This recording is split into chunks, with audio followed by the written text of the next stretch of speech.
సింధు జలాలపై భారత ప్రభుత్వం తన నిర్ణయాన్ని పునఃసమీక్షించాలని దాయాది పాకిస్తాన్ విజ్ఞప్తి చేసింది. ఈ మేరకు ఆ దేశ ప్రభుత్వం భారత ప్రభుత్వానికి బుధవారం లేఖను రాసింది. జమ్మూ కశ్మీర్లోని పహల్గామ్లో పాక్ ప్రేరేపిత ఉగ్రదాడి అనంతరం భారత ప్రభుత్వం పాకిస్తాన్పై పలు దౌత్యపరమైన నిర్ణయాలు తీసుకుంది.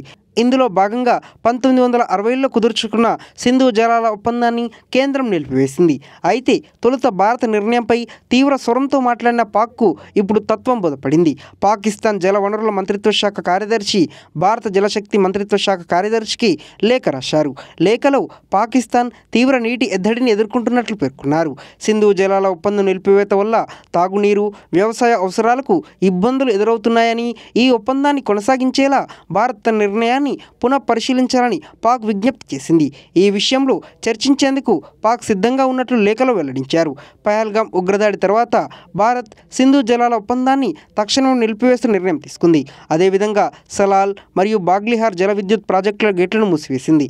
దీంతో పాకిస్తాన్ ఆర్థిక, వ్యవసాయ రంగాల్లో తీవ్ర ప్రభావం పడింది. ఎందుకంటే ఆ దేశం తన నీటి అవసరాలలో దాదాపు 80% సింధు నది వ్యవస్థపై ఆధారపడి ఉంది.